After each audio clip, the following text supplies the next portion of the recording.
So what I do is I source my own hair. We process our own hair in the United States. So I know how to do industrial processing. And then that makes it so that the hair you're getting is like, hasn't had much done to it. It's a difference between bleaching the crap out of someone's hair and being a trained stylist and taking your time and organically lifting their hair and protecting it while you take them to blonde. It's really similar. So what's the process that you do that's different to that kind of... That process? Yeah. Almost everybody orders directly from a hair company that deals with the hair traders, and they buy hair from people that are out in the world collecting in small villages and areas of the world. So by the time a wig maker gets it, they just get it from someone who's distributing. So whoever is selling it from the trader to the market, there's like no regulation. So by the time the extension company or whatever gets the wig, the actual person making the wig or selling the wig doesn't understand what's been done to it. Meaning maybe they have an understanding, but they don't know how to do it and they can't validate it. So what I do is we collect ponytails from different places where I've set up collection points, pay the women, and then the hair comes here. So I have control over the ponytail, the sorting process, the lifting process. So instead of touching 7 hands, it touches 3 hands. So the person, you, and then the industrial processing. And so how do you process it differently? I mean, I just basically make sure that it's all directionally sorted. So that's kind of a bit proprietary, at least like the chemicals we use to ensure that the hair doesn't get stripped. So there's a way to lift it with ammonia and water, same process, right? We sew it down on vats and lift it with ammonia and water, but we do it very slow. We do it at a certain temperature, and we make sure that there are certain things like in that water. As soon as I say this, I guarantee you every hair company and wig company is going to copy what I'm saying, but they're not going to, and they're going to show you some version of it, but they actually just don't do it. It's just the Wild West, Leanne. It really is. So interesting. It really is. But, you know, with that, you can tell when you get the hair. Hairdressers especially can tell, right? They're like, this hair is dry and brittle, and when I color it, it doesn't take color. I mean, you can tell when hair is processed. Yeah. But for someone who's going through treatment, they might wear it for a year, so it's not the worst thing ever, you know? Yeah. The only thing I have qualms with is what chemicals are on it, what dyes are on it. Right. And that is like, doesn't make any sense to take something chemically processed and put it on a cancer patient. 100%. Yeah. So let me ask you this. So you wrap it in saran wrap. Yep. And then I reinforce it with packing tape because it's strong. Because I'm going to take this mold and I'm going to put it. You're literally creating a mold with tape and saran wrap to take away. Yeah. Like I would if I was taking a mold of your body for a dress. Okay. This is my dress pattern. Okay. This goes on a block that's shaped like a head, not a body. And we pat it out, and then we drape the lace, hand tie the lace down, make sure it's like it's a sewing element, right? Like clothes making. And then we take our hair that we're gonna get and we individually tie each hair in, which gives me the ability to control density, hair direction, the hair that I'm choosing, the hair that I'm buying, and also makes it fit to your head, like exactly. Amazing. So that way I have control over all these elements that you visually see when you buy something. It's kind of like Temu versus like couture, right? Mm-hmm. There's everything kind of in between. You have like Banana Republic, you have, all of these brands kind of in between. But custom would be couture, like very handmade. Semi-custom can be a variety of like really good, well-made things. And then you have the mass market. Right. And most people only know about the mass market. Yeah. That's it. So hopefully. So I feel like you mentioned this when we spoke last, there's different kinds of lace, correct? Yes, there is. So what's the difference in lace? So there's stretch lace, which gives you the ability to like lose and grow your hair back. There's hard lace, which is just Swiss lace, a back lace, and Swiss lace for front lace. Swiss lace is actually made in Switzerland. There's a lot of generic versions of it, but most of it sourced from Switzerland. There's only a couple people that really make it. It was in low supply during COVID and also during tariffs, believe it or not. And that's a very particular kind of lace. And again, we go back to the elements of couture versus, Temu. The lace is really, really well made. And there's all different kinds of laces that are prefabricated out of China. And they're similar to like lingerie material. You know what I mean? Mm-hmm. They have elastic in them, some of them. But the Swiss lace is like, a nylon and cotton blend. It used to just be cotton, which was amazing. Can you imagine? Like, there's nothing more organic than a full cotton, like, foundation and then hair. It's totally biodegradable. No chemical, like, conflicts going on. It used to be really amazing. As a matter of fact, Max Factor had a line of wigs made here in Los Angeles during the finger waves and all of that. So, at some point they were better made. They just kind of went overseas, like so much of what we buy now, it's mass manufactured. So I'm trying to switch that. I'm going to say a little bit about your hair really quick because I have some questions here before I draw this map. So where you part it seems organic, right? You kind of just have a little bit of a cowlick, you have curly hair, seems to part here. Does this move? Do you want it to move? Do you want to flip it? Well, so let me tell you this, because my hair parted here when it was long, and then when Chris cut it off, I was parting it the other way and kind of tucking it behind my ear. To hide the thinness? No, just because it kind of looked good Better. like that. It was Okay. just like, it was just like fresh and new, and it was like a different vibe. Okay. And then as my hair's been falling out, I've just gone back to my natural part because it's kind of just, it feels like less stressful on the hair. Right. So I'm fine with it in my natural part. Okay. Like, my thought is we're trying to make you look as much like you. So return to pre-cancer. So let's keep go it with the there. natural I'm part. going to give you a little bit of room in this with how I tie it. It's important how I tie the hair here so that you can move it around. So I'm going to create like maybe an 1.5 to 2 inch section where it's going to be what's called a movable part. So you can switch it up. okay. And then these are directional patterns for tying. This is sort of like a map basically for myself when I'm making the wig, which way I'm going to tie the hair so that it has organic movement. So I'm just drawing these little arrows, which means tie it down because I don't want a bunch of volume, I don't right? know if you can see the arrows. Yeah. I'm not sure, can they see You it? look or very not? cute right now in this wrap. I kind of like love it. Yeah, it's a whole nother little look. So once I do that, I'm going to measure it. So head measurement is from, circumference is from the front and center. You don't have to do anything, believe it or not. I'm so used to helping. And actually your head is not small. It's 23 inches. So average is 22. So Leanne I have a big head. has a big head, big brain. Great. I'm gonna write the circumference on the wrap so I have it referenced here. I'll keep Leanne's wrap forever. If she ever wanted another wig, I could just pull it out and build her something, even for fun. You know what I mean? I'm gonna write her name and the date on it. By the way, I have a lot of these and I collect them because I've done a lot of celebrities. So I feel like Madonna's mold is gonna be worth like a lot someday. So I have all these molds of famous people's heads. That's what wig makers end up with. It's so funny. How do you store them? Well, I have my house and I have a salon in San Francisco. So some of them I keep on the block and others I fold up and I do like a filing cabinet. So I have like thousands and thousands and thousands of molds from wigs that I've done. Amazing. Just like filing cabinets, kind of like a medical prosthetic company, right? So you write the date, the name. the name, I'm taking a few measurements, the circumference, front to back, which is also really important where it hits your head on your neck. So I want you to tilt your head back and I don't want the wig to be below that line because otherwise it'll pop up. So you want to make sure you get the measurement with the head tilted back so that the wig doesn't, lift up when the person puts their head back.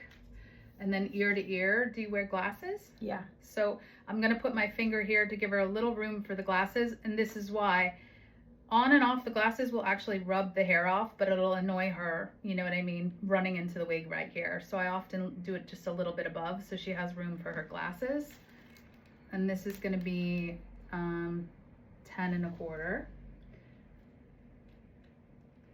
And then from the center of the head to the sideburn, is 6 inches. I just like to mark everything because I'll double check it when I'm done with the wig to make sure that I have all her measurements right. Because a person goes away for weeks and then you like have to have a visual memory of what they look like, right? And you're working on it and you're like, I hope they like it. I think it looks like them. I have a picture, I have my references, but these measurements really make it, you know, solid so I can check it when we fit it. It should fit like a glove. So those are my measurements. I'm gonna cut you out ear to ear. Let me ask you this then, when do you use the different, just to get back to lace, like Yeah. when do you use the different laces? So that's a really good question. So film lace I rarely use on the general public, like HD lace, because it falls apart. It's like pantyhose. It's so thin. Oh, okay. And then So when you watch TV and you see someone with a wig on and you know they're wearing, like Nicole Kidman, yeah, you know, okay, so this is it? yeah. Well, that's not a film lace. That's a theater lace. That's what I'm using on you. Okay, It so has- it's thinner than this. Oh yeah, it's like literally pantyhose. So how many times can you wear it before It it? depends on who's applying it. Most of the time you have somebody on set. I went to film school, so I trained with film lace. So it's a very specific application. You have to be very delicate with it. You can't, you know, stretch it out, all of that stuff. And you have to block it and work with it in a very specific way. Think, you know, cashmere and silk versus cotton, Okay. right? So it has to be treated a very specific way. And it will last, you know, on set if they're wearing it every day for a few months, and then often will be contracted to retie it for the show. So I very rarely use it. If I'm using it in print, like for editorial, or I'm using it on film. For the general public, I use a theater lace, which is coated with a little bit of like, I want to say like a latex almost, which makes it a little stronger, stretchier, and it doesn't break, but it's still very, very see-through, right? So it's still pretty invisible on the skin. Depending on the skin color, we would dye this lace. Like when I have darker skinned clients, I have to dye the lace before, you know, and to match it to their skin color. But it should kind of disappear still, but it allows you, you're going to be harder on it than someone trained in film, right? Mm-hmm. So that's what I would do. There's opera lace, which is even thicker, but I mean, I wouldn't use that unless it was something, I would never use that on a hairline, basically. Would So- you? What would you use for like someone going on tour, like a musician? I mean, with Madonna, I used, and Fergie, I did Fergie as well. For her tour, I used theater lace. Okay. Yeah. And, you know, that has its challenges too, because it just depends on who's working with your wigs. You know, Andy at the time was amazing, but the wigs got handed off to all kinds of people after that. And they're used to working with like really thick, heavier wigs, cheaper wigs that are made with more, like stronger, heavier materials, which look wiggy in my opinion, if you have like a big hard line right here with a bunch of hair coming out of it. So you risk, you know, that someone using T-pins in it and things like that. Like there's some restrictions here, you know what I mean? You still want to take care of it. And there's a whole class around that. Like we will eventually do a class like you and I together on how to take care of it. And it'll Amazing. give you a visual on like the difference between just like, I always say you wouldn't put a cashmere sweater on a wire hanger. You know what I mean? Yeah, Why yeah, are you yeah. showing your wig on like a freaking lampstand? Right. Why are you putting a T-pin through your silk chamoose? Right. No. Right. You know? Oop, sorry. No, it's fine. Right. That makes total Yeah, sense. this is fabric. Like, also it needs to be washed on the head or it's gonna lose its shape. Oh, interesting. It's gonna stretch out. The hair is gonna come through the netting if you don't wash it on a block, Oh, which wow. you've seen probably before, or maybe you haven't. No, I haven't. I Yeah. really don't know a lot about wigs. This is exciting. You're gonna get a lot of feedback online. People are like, oh my God, I have so many questions. I know. So now what I like to do is do photo references because I need to build. And when I'm building, I'll have a picture of Leanne in front of me, her hairline, her side profile, the back and the top. This is for the direction of the hair and how the hair moves. This is not so much for density, but maybe even for just shape, how her curl structure is, that kind of thing. And I know it doesn't look exactly like it looks. I'm gonna ask you to give me photos as well of Okay. your hair, you know what I mean, prior to chemo, so I can get a really good idea. So I'm gonna take some pictures, make sure you're in good lighting for this, so you can really see texture. This is also color reference for me. I'm gonna make sure, most people don't like their face being photographed, but I try to make sure that there's privacy around it, because you never know how private someone is about their hair loss, right? That's another thing. I mean, definitely people. There was a client in the salon I was talking to. Her kids didn't know, her parents didn't know that she was going through treatment. Wow. Yeah. I mean, I have clients that have had alopecia and their husbands have never seen them without their wig. Like, they have a wig they sleep in and a wig they wear every day. It's wild.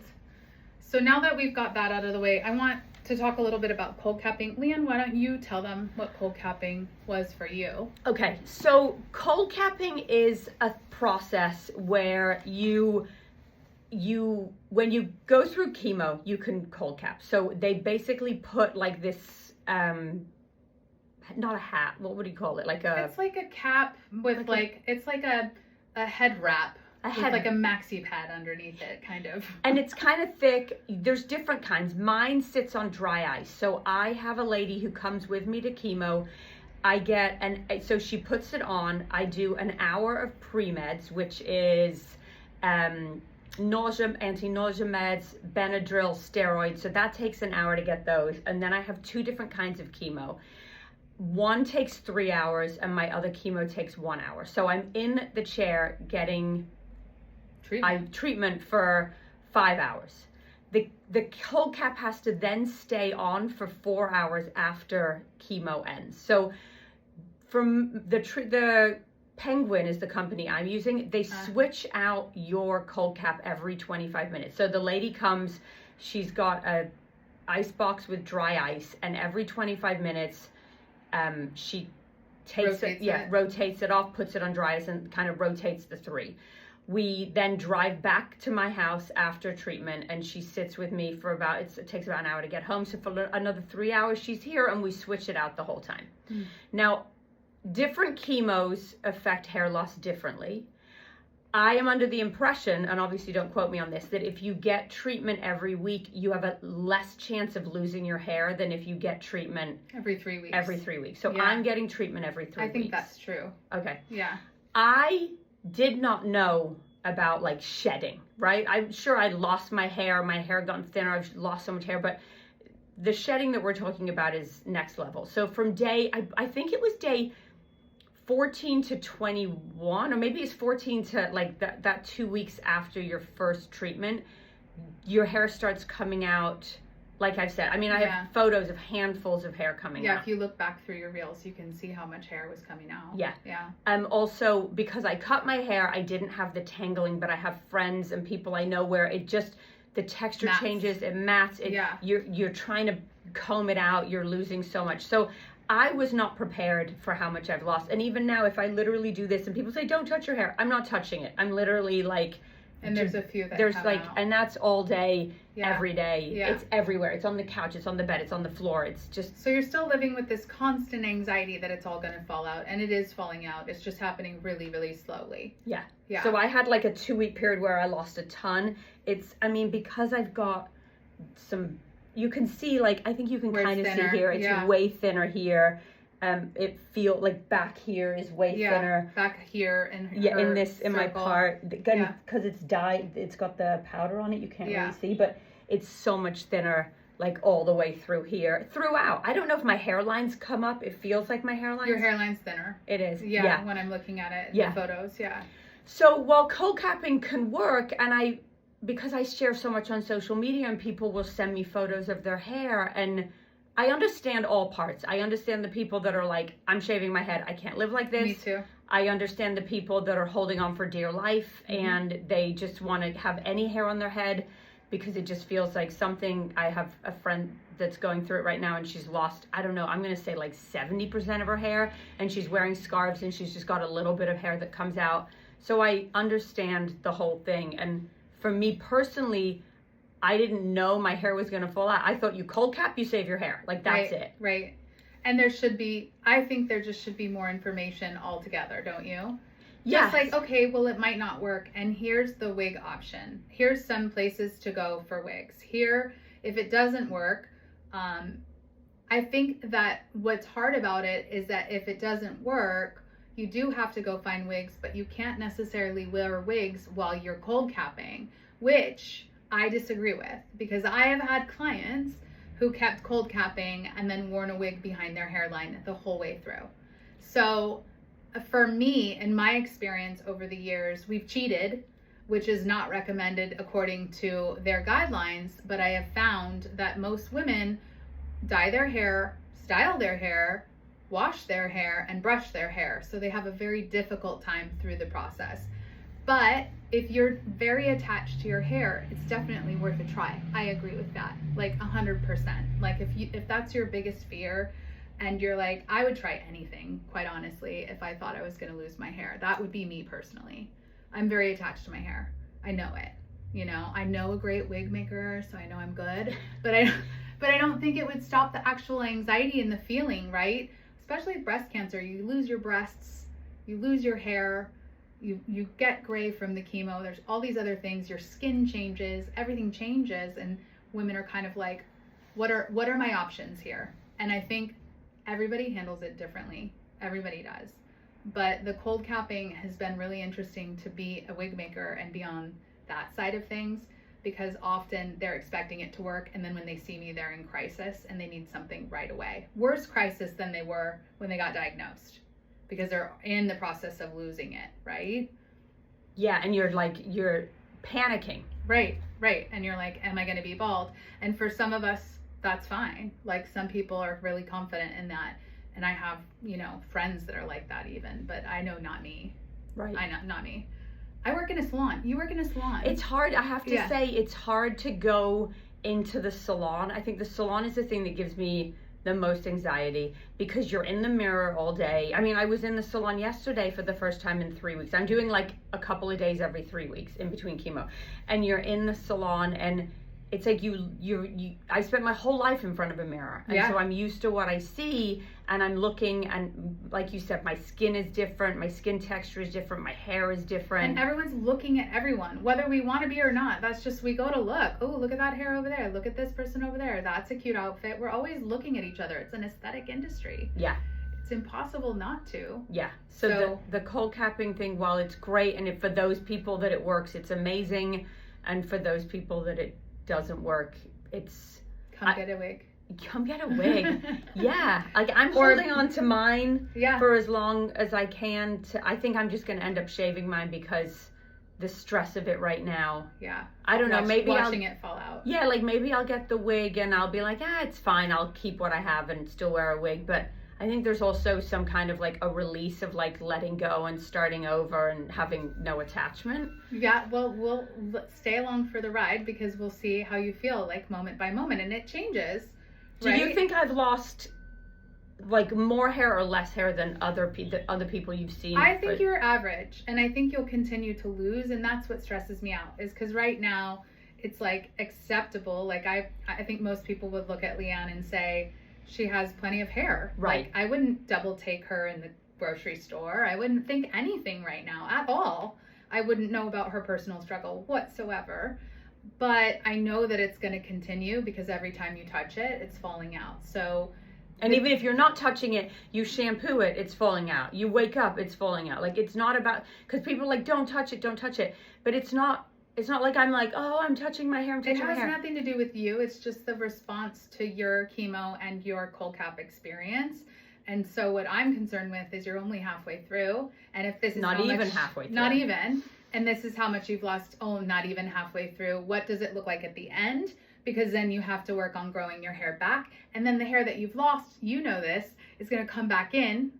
And it might be a different texture, right? And then it's going to make this look really big, right? It's going to push up and make this look big, and then this look thin and wispy. Mm-hmm. So you're going to end up cutting it anyway. So we'll just film the whole thing, so you guys see it like day by day. I can never tell a client, here's what you're going to do. All I can do, and all I want to do as a hairdresser and as a wig maker, is support you through your journey. If it's just to shave your head, I would shave your head, and that would be my support, through your hair journey. Yeah. And then come back to me when it starts to grow in, and I'll be a hairdresser the whole time and help you with that part too, right? I think it's so important for us to connect with our clients. I think most of us got into this industry, and we said this when we met, to connect with people. And it breaks my heart, you know, to see people that you love and care about, that you formed relationships, walk out because you can't, you know what I mean, provide something for them. So hopefully we can bridge that gap. Like, that's my goal this year with my company. And can we just quickly talk about your company, what you're working on, what you're doing, what the whole thing is? So I, you know, this is a long story. I'll make it short. So probably almost 20 years ago, I was a hairdresser. I won awards for doing hair. I won like Wella Trend Vision. You know, I was a young, successful hairdresser, and I just wanted to do more. So I went to film school, and I studied under Canadian wig makers, Donna Biss, and through Vancouver Film School, and learned wig making. Came back to the States, was working in a high-end salon, and also doing theater at night. And people were just coming in, like losing their hair. And I just thought, well, I'm just gonna make these pieces for them. At first I made everything by hand. And then I needed more education. So I moved to New York, and I worked for this guy named Joe Paris. He was the toupee king of New York. I mean, he's like a legend. He's scandalous, but he's a legend. And I learned about manufacturing. I learned processing from these Italian wig makers that worked at Kenneth, that worked on Sophia Loren. You know, they were telling me we used to bring bags of hair back from Sicily, and like, we would go into the salons and people were wearing wigs then too. Like, Marilyn Monroe got a bleach and tone. You think her hair was all her hair at 30 years old? Imagine the bleach then, right? There was no Olaplex, there was no K18. So this idea that we haven't always been wearing wigs is so ridiculous, because people wear them all the time throughout history. We just don't always talk about it. So I learned from them, and then I really dove into the market being disconnected. There's a lot of the wig makers that are doing the public right now, they weren't doing it. They were not.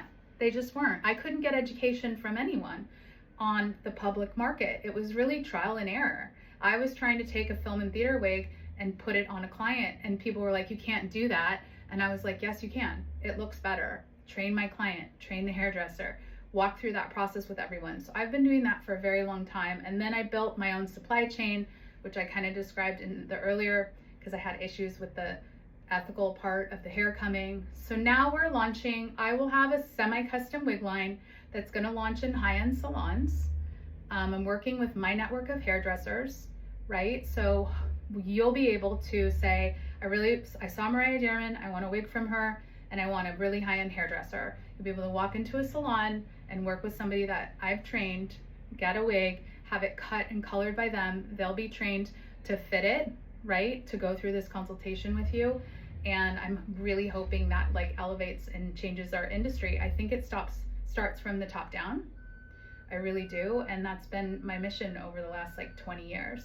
I have seen thousands of women. I had my own salon for a very long time, but it got to the point in COVID, I went into Serge Normand, and I was like, there's too many people. Like, we need to service them. It's overwhelming. I've lost hundreds of women to cancer, including the woman who invested in my company. So it's very personal for me. I'm losing my mom from cancer. My mom has double ovarian cancer. So it's very, very personal to me. And I think it is to a lot of us. Mm-hmm. And I'm hoping that, like, you know, we're the best of the best. Yeah. We have a responsibility to offer something better to the public. Yeah, and I think cancer's scary. And so if this is a small thing that can happen that makes women feel a little bit better through the process, then why not? Amen. Right? Yeah. Like, I mean, we all know people who go through it. And so, yeah, that's what I'm doing with my company. We should launch somewhere around February or so. But if, you know, there's certain people that I'm already working with now, Leanne's obviously going to be one of them. But yeah, I just hope that as hairdressers, you know, we step into that place where we started, which is like helping people and connecting with people and servicing them, you know, even in their bad times. Yeah. Yeah. Yeah. Yeah. That's it. Thanks, guys. Yeah. To be continued.